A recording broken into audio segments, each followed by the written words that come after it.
Ladies and gentlemen, boys and girls, it's not a podcast, it's not a show, it's a live stream, it's a happy hour, it's an excuse for us to all hang out together. Hopefully you guys are tuning back in after a quick restart. Hopefully we are good to go.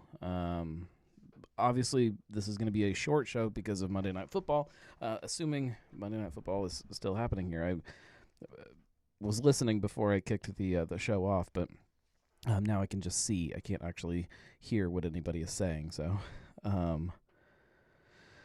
don't know. This is intense. It's been a few weeks since we've done a weekly pint. However, I've been doing these live Drinking with the Gnome episodes from the Cincinnati Chris Kindle Market. I'm Mar, what's going on here? For anybody who is also watching the game and can tell me what they're saying. I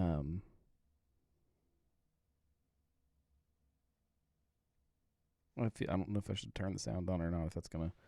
This now is up to these players, I think, and these two head coaches with what they get centralized from their team as to how much they want to go back out there and continue. I don't think I've ever seen this in a football game before. I think it's the right call to give them a moment to go back in, away from our cameras, away from this big crowd. God, this is wild. So I wasn't sure if I was actually going to do the show tonight because of Monday Night Football. They're temporarily suspending the game. Wow. Not to make any judgment on that decision, but you're going to get a whole bunch of people in the stands that are going to get really drunk now because they're just going to be sitting there waiting for the game to start back up, and they're going to drink heavily in that time. However this goes, it's going to be crazy. How are they saying how long they can temporarily suspend it? I guess if both coaches agree to it, I guess it's not a thing, but wow. I didn't actually see the injury happen at all. I'm getting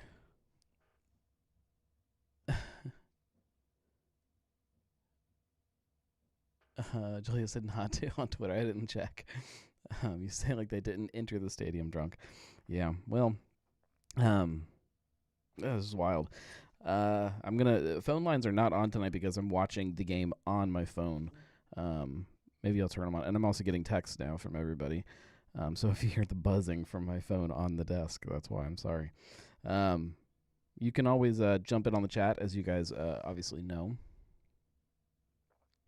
Julia says it didn't even look like that hard of a hit. He tackled one of our guys, stood up, and just fell over. The text that I'm getting is from my brother and my stepdad. We're in a text chain because we've been gambling all weekend on football. And they're saying that they thought it looked like he had a heart attack. Man. So, and of course now my internet is, so I restarted just to try to get better internet, and now it's obviously fighting me again. I swear. I should have restarted the router before I jumped on, but anyways, what I was saying before is I'm coming out of December where I was doing all of these live shows from the Cincinnati Chris Kindle Market down at the Lager House. I will get caught up on getting all of those posted to the podcast feed. Marco says I can barely hear you. There's no way for me to turn on subtitles, although that would be really cool if I could do it. I'm going to keep it short, so nobody stress out about not being able to hear me or anything.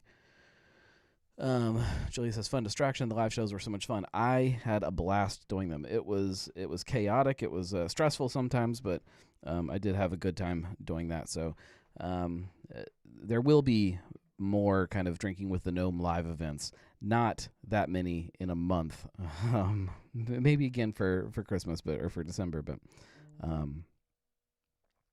let's see. My phone is going nuts with different notifications. Caroline says, hello, Joe has beers. We're supposed to record tonight. The poked beers were delicious. I had a blast doing that episode, too. They were all great episodes, and all very different episodes. From, drinking cocktails with Julia and, drinking beers with Marco. The Schnapps episode was an absolute blast. I loved doing the Schnapps episode. Glühwein, of course, which was probably the most chaotic of all of them because of how many people at one point were in the Gnome Dome. And then, of course, the Poked Beer episode last week. Hopefully you guys I assume if you guys do this live show, you probably jumped on and listened to all of those live on Facebook. I think they're all still on Facebook right now. And if not, you can watch them that way. But they will be on the podcast feed soon if you like to listen to your shows that way, and that'll get it out to all the people that don't really care about watching things live. Marco says he's in the Sycamore room now in a lovely leather chair. Well, at least since the game is temporarily suspended, this gives us something to do while we wait. Like I said before, we've been gambling all weekend. Well, not all weekend. We were gambling on all day Sunday, and I'm absolutely hooked. It is so much fun. It makes the games so much more enjoyable. The bet tonight, I didn't bet a lot because I didn't want to watch the game with that in mind, but I did get. There was one of the kind of bonus bets. I don't know if anybody else has been getting on all of these sports books and gambling or not, but the bonus bet that I got today was they did it for the Browns game too, kind of as a welcome to Ohio thing. You can bet on FanDuel. You could bet up to $100, and it was $100 if you won the bet. And the bet is just that your team has to score a point at least. So if the Bengals scored a point, won $100. So yeah, I did that, and I'm up $100 for the night. I assume as long as the game, I assume they already scored, so it doesn't matter if the game gets postponed like multiple days. I don't know how any of this would work. I'm confused now. Julia says I have a water heater payoff. No sports betting for me because no way I'm winning one. I'm up pretty good. I think I'm up like 250 for. I think I am up 250 for the weekend, so I'm doing pretty good. And then I have one big bet that is in for the college football championship, which we'll see. We'll see if I can win that one. That would be nice. But yeah, it's been fun. It definitely makes football a little different. It was hard last night trying to figure out how to handle that game because obviously Steelers versus Ravens, we don't like either one of those teams. I despise both of those teams, the Steelers more, and so it was tough having to want the Steelers to win. In my head, I justify it as I don't want the Steelers to win. I just want the Ravens to lose. But it still was just a very strange feeling game to watch. So what I did was I bet on it. I did a couple different bets, all of them involving the Steelers doing good. So it made it so that I had something that I was rooting for without feeling like I was rooting for the Steelers, if that makes sense. So that helped. I think that's going to be the biggest thing for me is that during the games that I don't really care about all that much, I can find a way to make myself want to watch them and want to enjoy them. So Julia says, that's my take. I never root for those teams. I root for the lesser of the two evils to lose. Yeah, that's kind of how I justified in my head. But now I can bet on things. And that makes it fun to watch. I am drinking. Oh shit! I don't remember what this is called. This is that one of those Ryan guys wants. It's a sour night something or other, moon something night something. I think. And then I'm anticipating knocking this one out pretty quick here. And I found this in the fridge when I was putting some stuff away, and if you know me, you know this is definitely my jam. So West Side Schwarzbier is up next. It's a little old, not too bad. 1013 was when it was canned. I don't know how long some of these things have been in my fridge. Marco is drinking an Ohio Pilsner. I would have loved tonight to go watch this game somewhere, but I'm realizing now that was probably a good idea, because if I'd been there, and much like the people in the stands, if I had been there and the game gets postponed, I'm just going to sit there and drink until the game starts back up. So convenient, I guess. We'll keep. I guess we'll keep doing this until the game kind of starts back up, maybe. As long as my internet cooperates.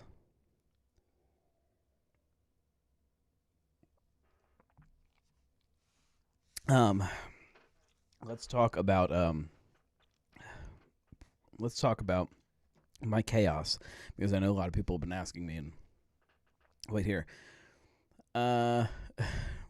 Joe says that regarding sports betting, it's pretty crappy that it's been normalized, but Pete Rose is still suspended, drinking holiday ale by Westside. I agree. I think Pete Rose should be in the Hall of Fame, obviously, but I have a hard time defending Pete Rose at this point. All of the underage girl stuff, and I don't think he's a great guy, but it is silly that you can sit in the stadium and bet on a game now, yet he is still suspended. So that's how I feel. That's in a small nutshell. So I know a lot of people were concerned about me posting that we were at Children's Hospital. Everybody is fine. It was a little chaotic, but everybody is fine. My oldest, she got some kind of just a goofy virus. I can't remember what they called it. And it kind of, in adults, it just comes off as kind of like a cold. But sometimes kids can get it a little more severely, so like a severe cold. She got a really horrible case of whatever this thing is, which by itself is not a big deal. But then that moved, obviously, to an ear infection, like it always does with us. And then she also had some viral conjunctivitis, so pink eye, which was kind of the thing that got us first. So we went to the pediatrician. They got her on some antibiotic eye drops, which was fine. But then it wasn't helping. And then she just all of a sudden one day just decided that she had to just sleep all day and was just not herself. So we took her back to the pediatrician, who checked her out again and said, no, this is definitely not normal. We recommend you take her to the ER, which is up in Liberty up there, the children's ER up there. So we went there. They checked her out, got her kind of straightened out, got her on some different meds, and then said that we needed to go down to Children's down in Clifton to get checked out again. So we went down there. Turns out she had some kind of scratch on her eye too, and then we had to do follow-up appointments there, and sorry, these texts are coming in fast and furious now from people. So it's just been like a crazy every day to a different doctor, which was why I was so late getting this week's Cincy Brewcast posted. So sorry that the podcast was late, but we got it knocked out. I had it recorded luckily ahead of time, and all I had to do was sit down and edit it and get it posted. Man, this is nuts. Hopefully everybody down at the stadium is patient. It's the last thing we need is some kind of riot on our hands from crazed Cincinnati sports fans calling for, something. Yeah, the texts are very distracting. Caroline says it's always frustrating when the kids get hella sick. Yes, and I, on one hand, It sucks, and obviously not fun. I'm glad it didn't happen like in the middle of all of the Christmas stuff. I mean, that week that she got sick, Joe says, "Did you apologize because your daughter went to the ER?" No, I was apologizing because I keep looking down at my phone from all of the texts coming in. If it was in the middle of all the Christmas craziness, it would have been really bad, especially for my youngest kid who would have missed out on a lot of stuff. As it was, we already had all kinds of stuff that last week that we were supposed to do. We didn't get to. We were supposed to go to Kings Island. She was supposed to have a sleepover with her cousins, and there's just lots of little things like that she missed out on. So I feel kind of bad for her about that. She it was rough for her, but Julia says, "I don't know. I think in a situation like this, most people will be respectful." Yeah, no, I get it, and it's the people that realize that there's a person on the other end of a podcast making all of this stuff. They obviously, I shouldn't say obviously, it seems like they would understand that. But at the same time, from my perspective, it bothers me not being able to put things out when they're supposed to come out, because I know that not everybody does get it, and not everybody really cares. So I try to keep personal side out of things as much as possible, but sometimes stuff is just nuts. It seems like that happens a lot sometimes. When it rains, it pours. But everybody's getting a lot better now. She's up and moving. There was probably like 3 days there where she wouldn't even open her eyes. She just kind of stumbled around. You had to lead her around the house like a blind girl, which was just heartbreaking and sad, and also kind of funny. But it was stressful for a lot of us. So I'm glad that we're out of that now and headed in the right direction. But we spent a lot of time up at the in-laws' house, just kind of hanging out up there and relaxing. Relaxing is a very loose term, but this is crazy.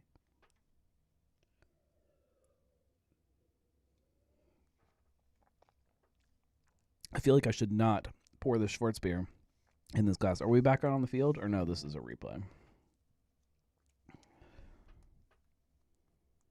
Man, I don't know how as a player you're supposed to like shut that out of your brain then and go play. It's pretty wild.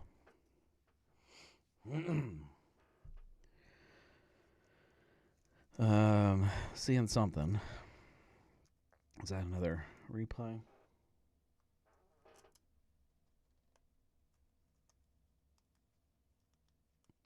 Are they saying any update on what happened with them? Somebody's got to keep me updated because I can't hear. I can only see. Although I should have rigged something up to where I'm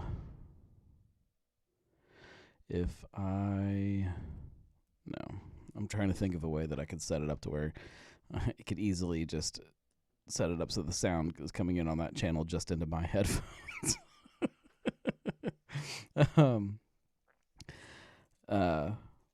So I mean, we'll talk about this week's Brewcast, I guess. If everybody, I don't know if anybody got a chance to they just post it kind of this evening, but it is up. I sat down with Tony up at Dogberry. We've been talking about doing this one for a while. He has a pulse but isn't breathing on his own. It's crazy. It has to be some kind of other medical condition because it wasn't. Yeah, who knows? So the podcast Dogberry has been kind of it's been one of those places that kind of, not that they've struggled as craft beer has changed, but they have definitely done things a little differently than what other places have, and they were very clear as things have kept progressing with other places that they had no desire to necessarily be like that. Not that they were judging it or anything, but they just they did things their way, and we're kind of set that if that works, it works, and if it doesn't work, it doesn't work, and there's no need to kind of push things too far. That is fine, and it's great, but this new change now is that they are kind of realizing that if they want to kind of get this business to the point where he can step away from it a little bit more, spend more time with his family, it has to be a little different. And so they are now adding food. So the space next door, they just took it over. There used to be a caterer there. The caterer moved out, and they jumped on the chance to snag that space, which has a kitchen in it and all of that. It's just ready to go. And they're bringing in a food option, which is I can't remember what the name is. Kind of music themed, I think, is what the idea is. But it's all sliders. It's just tons of different sliders. We'll see how that shakes out over time of how many, but the menu that I saw is very deep. There are tons of options, like tons of really fun stuff. And then with that, once you have food, that opens up the door that you can then get an A1A license, which means you can serve other people's products, and you can serve wine and spirits and that kind of thing. And so while they're not going to do a full bar, they will have like canned cocktails now. They'll have wine. They'll have things for people that don't necessarily want to drink beer. So it opens it up for Dogberry to kind of get a little more wide-ranged as far as what people are looking for. It's in one of those spots that there just is not a lot of food right around it. You can drive up to kind of the streets of Westchester development there, and there's food there, but it's just not not that close. So you have to DoorDash, and we all know how fun that can be sometimes. So I think this was going to be good for them. Hopefully, people can kind of get the word out and figure out what they're all about now. Because it's definitely one of those places that I think is not only just underrated, but probably one of the most underrated places in the city. They make great beer, and I love the personality of it, the unapologetic. This is who we are, and we're okay with it kind of personality that gets put forth. So that's spoiler alert. That's the whole episode there. That's what we talked about. We talked about their upcoming anniversary. We talked about kind of some of the, what's happening in beer right now, and is it good? Is it bad? How does it, how does it all relate back to them and their growth and this new move to put food and other products, especially. I think that's always very interesting when you have a place that is so kind of maybe stubborn is the right way to put it about their beer. They don't typically they're not going to make pastry stouts and things like that because it's just not what they like. So to see them bringing in wine and canned cocktails and stuff is interesting to think about how they are going to do that and how they're going to do it without sacrificing some of that personality that they hold so dearly. Game is still suspended. Wow. This game's going to go until 1 a.m. if it starts back up.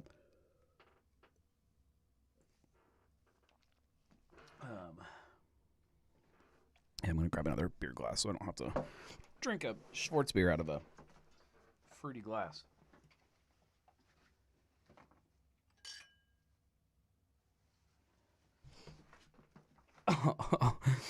All I have in here is tiny glasses. Just unplugged my headphones. Don't mind me. All I have is like these tiny little, I don't know, is that like an 8-ounce glass? And it's probably coated in dust. Caroline says, I'd be surprised if the game started back up at this point. Marco says, or he could pick a different beer. It's easier just to drink the one that already got out than walking over and getting another one. It would be kind of crazy if the game doesn't start up. I mean, I get it. Obviously players' health should come first.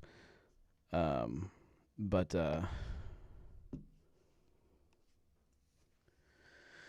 Marco says they should not play. Man, I'm torn on that. I don't know.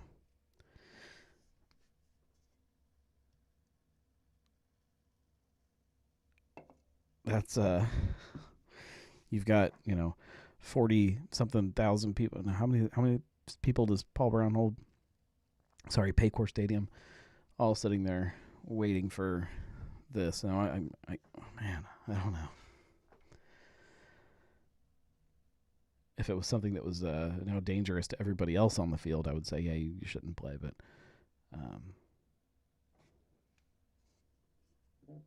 I assume that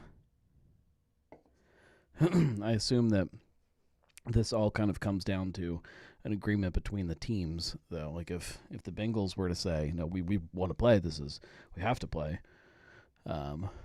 65,000. So you've got 65,000 people sitting down there for a Monday Night Football game. If you just say, never mind, the game's canceled, you're going to have some chaos on your hands. People are going to lose their shit. People that paid, $70 to park their car, even if you refund their tickets, they're not getting parking refunded. They just spent how much on food and drinks, and it would be bad. It would be bad for lots of stuff. If no one's head is in the game, someone else is liable to get injured, so give everybody some time. I agree with that. Goodell is in contact with the teams, apparently. Man, I would love to hear all of those conversations and to hear how they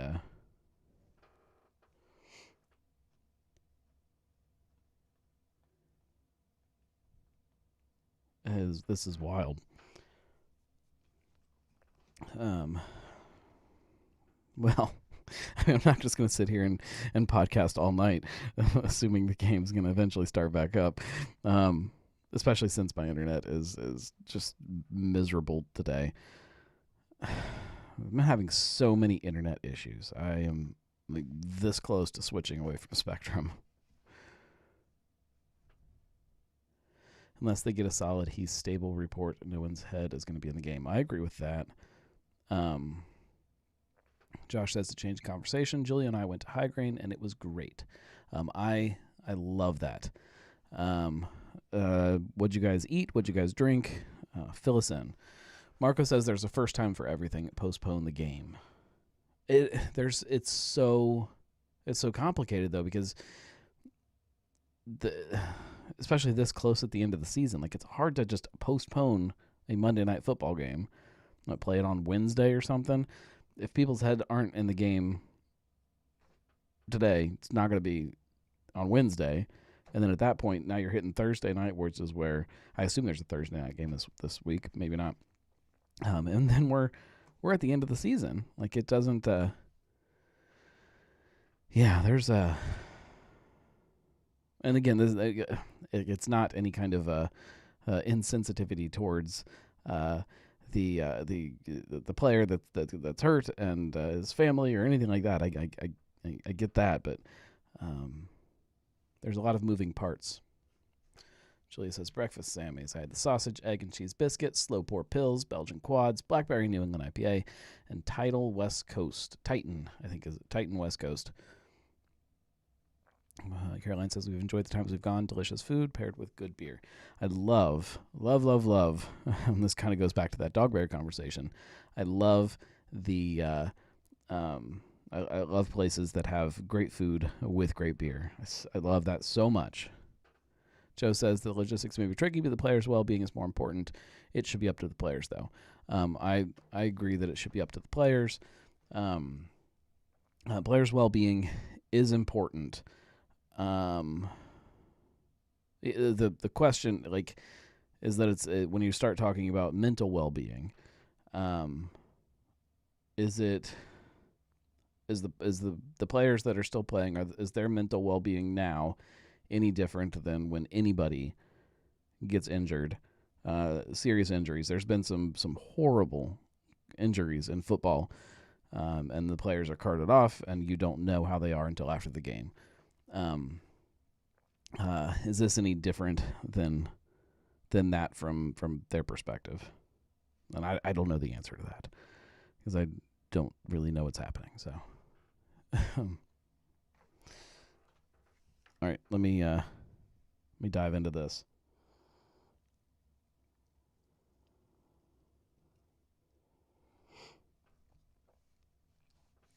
There's so many factors to this. This is crazy, especially since it's Monday Night Football. The amount of advertising money that is, on the line here. The amount of, again, not that that's more important than a player's safety, but this is nuts. I love that beer, Marco. I don't know how you don't like Schwartz beer. It's so freaking good.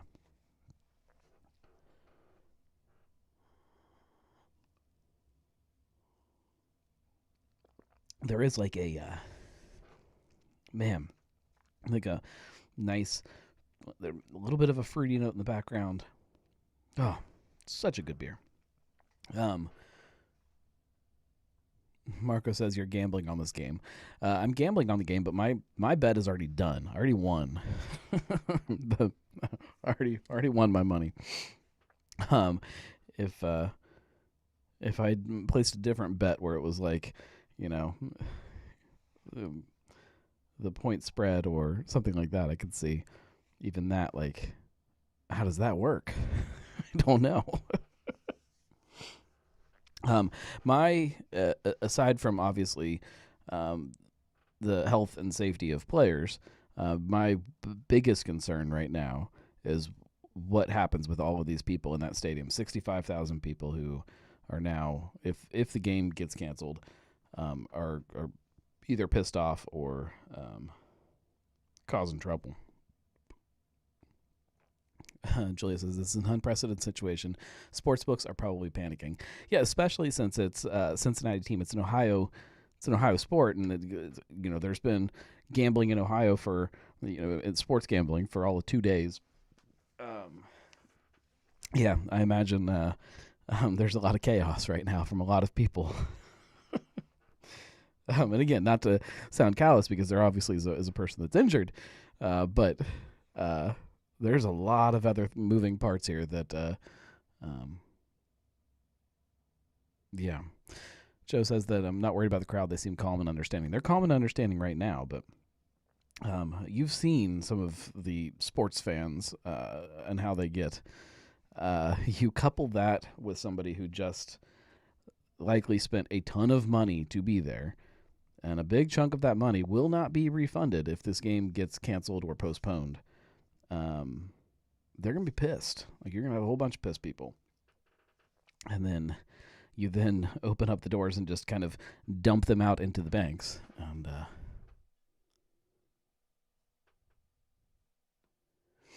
Caroline says, see, game gets suspended for all betting options moving forward. People will bet on everything.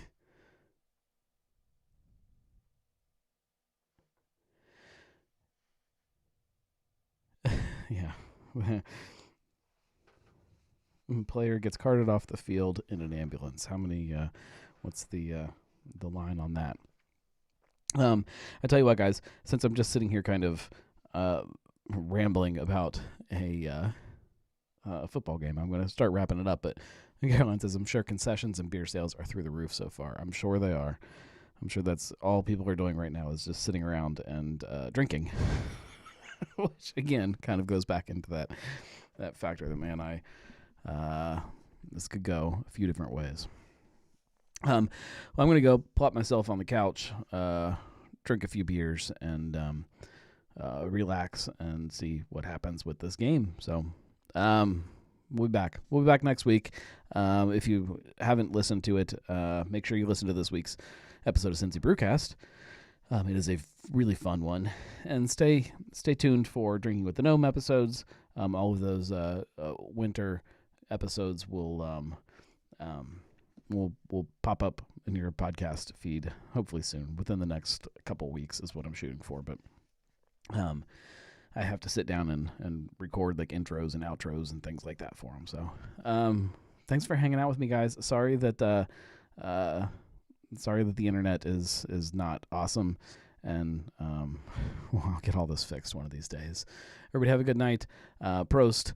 We'll see you guys soon. If I can find I don't think I have in my outro music. I didn't pull it up. That's all right. We'll just do it this way, and we'll close that. If you like this show or any of my shows, and you really want to support, which I, of course, encourage the support, you can do it by going to thegnarlygnome.com/support, and you can support that way. And that gave me the time to pull up the music. We will be back next week. It's the Week of the Pint. It's not a show. We'll see you guys later. Have a good night.